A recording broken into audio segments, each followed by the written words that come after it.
On December 13, 2006, the United Nations General Assembly adopted the Convention on the Rights of Persons with Disabilities, with an Article 24 on education.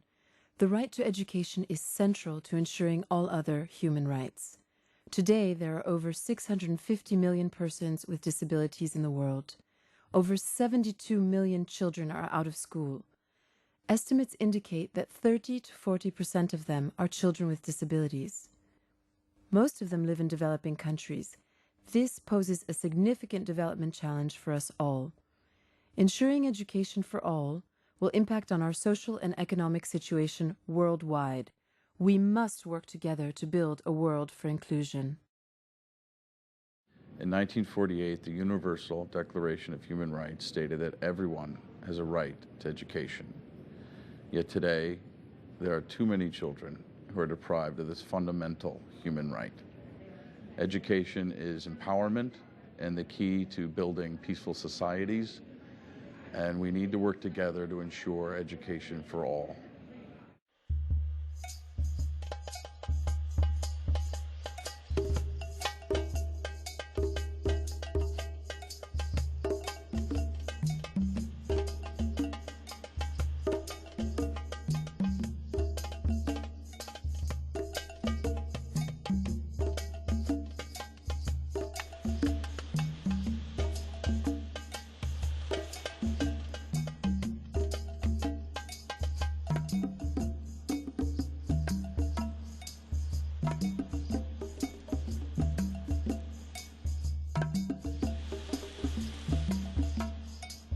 UNESCO is helping us get into school by working with governments to build inclusive systems so that no one is left without education.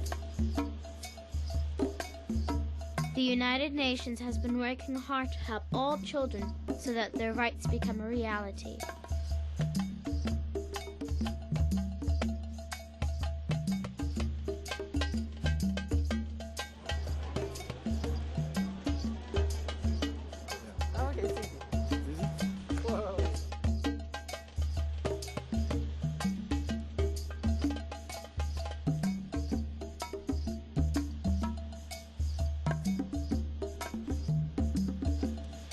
Order of work for this session, which I hoped would assist colleagues.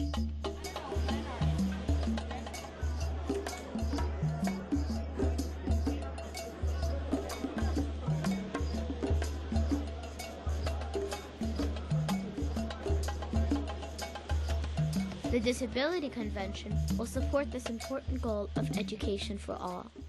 Distinguished colleagues, it's my pleasure to declare open the 8th session of the Ad Hoc Committee. What the Convention is trying to do is to set out very specifically the obligations on governments to provide children with disabilities and adults with disabilities with the same learning opportunities and quality of education that other people in the community get. Inclusive education is not only a right for people, but it's a right for society. I learned to dance the Macarena. I learned how to bowl. I got on large amusement rides, and all in high school with all the other kids. And I taught them to see themselves differently. I taught them to realize that their barriers could also be broken. I taught them that if you have a goal, you can achieve it if you work at it and if you live life in a positive way. And I think all the other children have that strength to teach each other. The most important thing is the attitude of the society toward children with disabilities. You know, in Africa, children is an investment.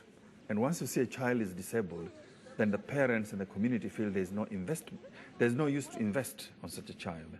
So because of that, they lose most of their basic human rights to education, of course, alongside other rights like employment and so on and so forth. The country where I come from, majority of disabled people come from very poor families, and unless children are educated, then I don't see much opportunities for them to have better lives in the future. Because when you're poor and you have a disability and you're a girl child, then you really would have to suffer triple discrimination. We need to adopt the culture of the inclusion in the whole society, not only in the schools. And, when Mia was born, it was during the war in Lebanon, and it was a very big shock for me and for my husband. But at one point we decided that Mia is here and we're going to give her all the chance and all the love she needs. And I start my fight the day I decide to send my daughter to school, to put her on an early intervention program, and say now that this helped her a lot. That Mia would say something about her own experience at the school. Thanks, Mommy. People who has the special needs, well, you should give them the chance and to be accepted for any place like school, like family, like to have their dreams. To all parents is, first of all, the one thing is accept your child the way he or she is. As we have been told here, first of all, we should look at the child as this is a child, not a disabled child.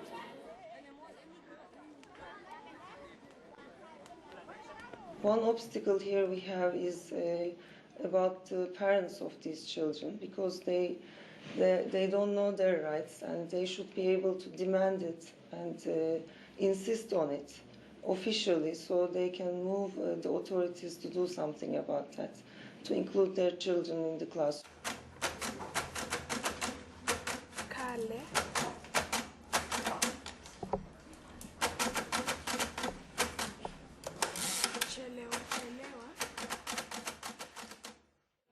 They'd been doing a maths test, and one of the blind children had come top, and the sighted children were just completely astonished that a blind child could do better than the sighted child, and it completely transformed their understanding about disability and their perception of these children. So there's a huge learning and a huge benefit goes on, not just for the children who have a disability, but a huge benefit for the non-disabled children in learning about respect and inclusion and valuing difference within people. Many children with disabilities, have got a lot of obstacles to getting education. One of them is accessibility. The other problem is transportation. Maybe they live in very remote areas, in villages, the schools are quite far apart, and they don't have the transport facility. So we need to get states into a situation where they know that when they build a public building, they need to ensure that it's accessible and that people with disabilities can use it. Making the doors wide enough for a wheelchair to get through. Do it at the time, minuscule. Retrofit afterwards can be very, very expensive. All school buildings should be accessible for all. And this universal design is in fact very, very important, not only in basic education but also in higher education. And here in Jyväskylä we have some old buildings, not so accessible, but these new buildings are really functional.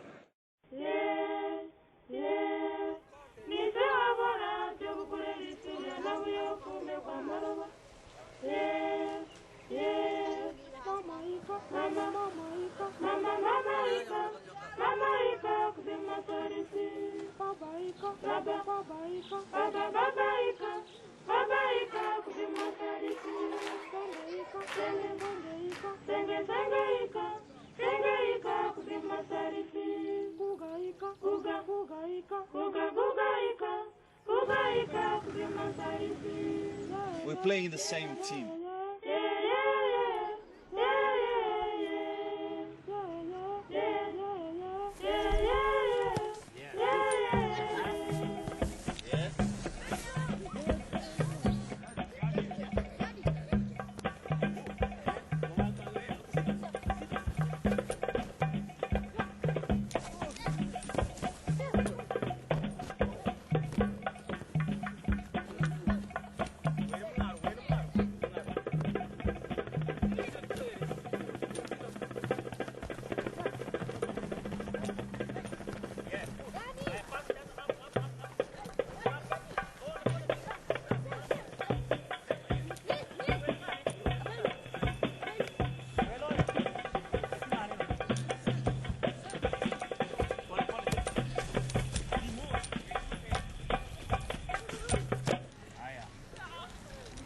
Good work. You like football?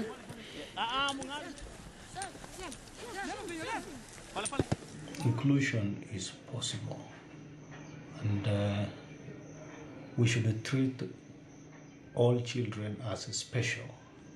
And as they grow up, they will care.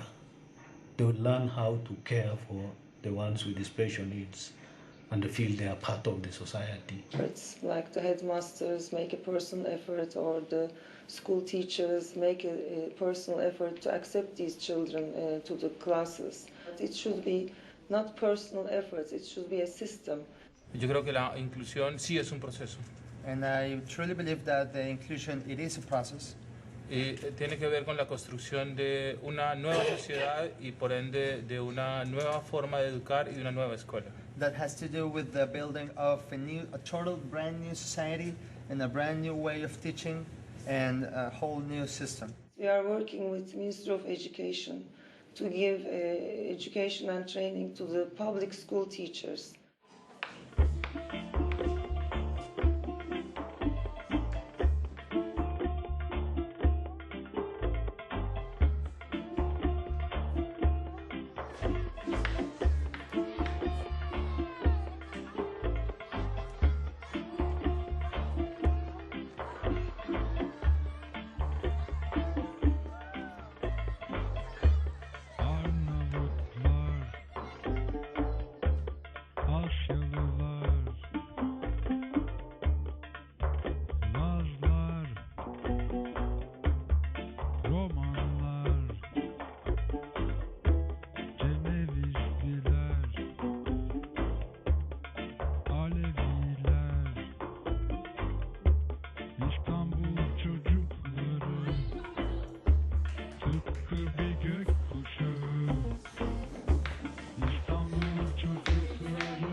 Beşinci katta harikasın. Alisa çok güzel bana baktın. Hadi gidelim. We have to have specialized, trained, competent teachers for inclusion to work. The second one is the rigid education system. It has to be modified for education for all. Many of our school systems are organized using methods that don't work for inclusive education. If you think of the old traditional class where you have everyone lined up in a row, facing the front, reciting things by rote, doing things at the same time, it's very hard to include a child who has an intellectual disability. They think that they are not able to teach disabled children, but they can do it.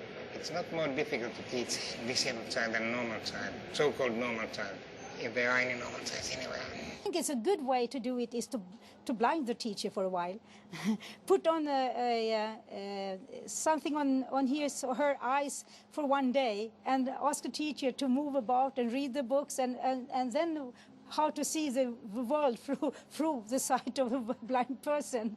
I think that would be great. It is very important that you don't define inclusion as simply dumping a child with a disability into a mainstream classroom without support, without training, without resources, and so on. But there are many, many ways in which it can be done without it costing a huge amount of money. It is our resource room. We make locally available materials. Most of them are being produced by the children themselves, as you can see now. After they had made them, some of them are again used by the teachers. One of the strategies is, and which has been used in many areas, is to engage children within the classroom as a resource to support the teacher. Instead of to see the child as a problem, creating a problem for other children, for example, you enlist the support of those children as mentors, as peer educators, as partners to work collaboratively in teams and in groups and in pairs. Trying something new here in teacher education, so that all teachers receive some training in special education. It's not a separate class or course, but it's part of the normal training. At the beginning it was quite difficult because different kind of learners were new for most of the parents, but it has been better now. Children should go to the normal school in their neighborhood with their friends. Even the teaching is worse or bad teachers than to go somewhere far away with the good teachers and segregated to their families and to live in a very strange environment with only disabled children. No, that's not the solution, because we have to learn to live in a normal environment, to face the fact that there are attitudes. We have to face the attitudes, and we have to win the attitudes. And we don't win if we are separated only among ourselves. They have to be in one place, but not up in the mountain. Okay, so I will be using Finnish Sign Language from now on, and your interpreters will translate the questions into your own national sign languages, just to make this thing clear. Now, inclusion means, in my opinion, to give the children of different ages the possibility of interact in the world, within the society. But first of all, the deaf person must have a language communication ability. If there is no communication, no language acquisition, then inclusion is a failure. And education is a failure too. An education system that does not include this population puts the entire society at a disadvantage. So you need policies which set out the principles of the school, that everyone has an equal right to education, everyone has a right not to be hurt, not to be rejected, not to be humiliated, and you work with the children to share and develop policies which everyone owns and which the children develop for themselves about how they respect and treat each other. Education is the key to get out of marginalization. We have an opportunity to convert people from tax spenders into taxpayers, and there's no reward larger than this. And if we don't tackle this diversity in the field of education, we won't be able to have peace in the world, or to come to terms with all other conflicts we have in this world. Education truly should be a right for all, and that right is only meaningful if people can go to the school that they want to, regardless of race, religion, gender, ethnic minority, or disability. So hopefully one day every child should be able to access education and feel that we are a united.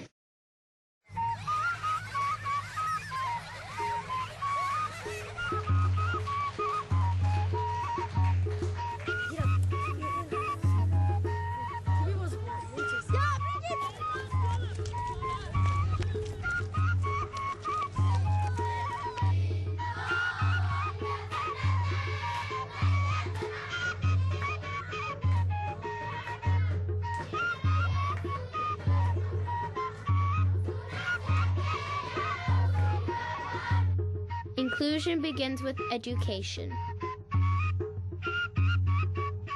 Please join us in building a world for inclusion. My dream is to be the UN Secretary General. Elimu mjumuisho haiwezi kupatikana bila kwanza kuwa na jamii mjumuisho. All utbildning startar med gemenskap. الشمولية تبدأ بالتعليم. La inclusión de verdad comienza con un compromiso con la educación.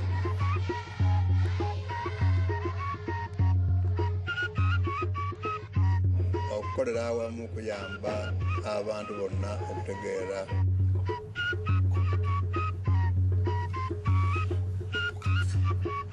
La inclusión comienza con la educación. L'inclusione comincia dalla scuola.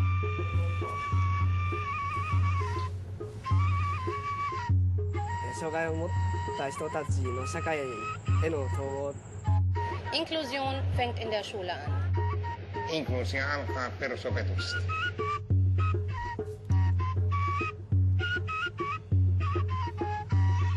Inclusión empieza con educación.